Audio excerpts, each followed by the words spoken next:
जगात भारी आणि कोल्हापुरी आजकाल गणपतीचं फेस्टिवल सगळीकडे जोरदार चालू आहे. इथं बॅनरबाजी तुम्ही कोल्हापूरमध्ये पण बघू शकत आहात.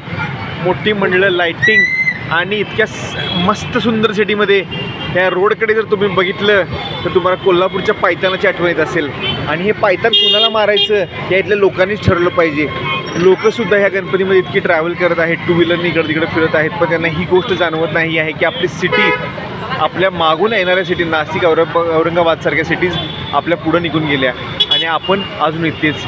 हे तर हा रोड तरी कोल्हापूरच्या दृष्टिकोनातून जर बघितलं तर हा बऱ्यापैकी चांगला रोड आहे. मला बाकीचे कोल्हापूरचे रोड दाखवले तर तुम्ही अक्षरशः त्या रोडवरून ट्रॅव्हल करू शकत नाही. आणि अशाच रोडवरून ही गर्दीमध्ये लोक ट्रॅव्हल करत आहेत आणि ह्या लोकांना याची जाणीव नाही आहे की आपण ज्या गोष्टीसाठी टॅक्स भरतो त्या टॅक्सचा वापर या कोल्हापूरमध्ये ही महानगरपालिका आणि हे बाकीचे जे काही असतील ही लोकं कशी यूज करत आहेत.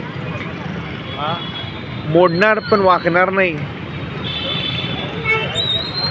हे कोल्हापूरचं ॲटिट्यूड इथे नक्की कामाला येतं.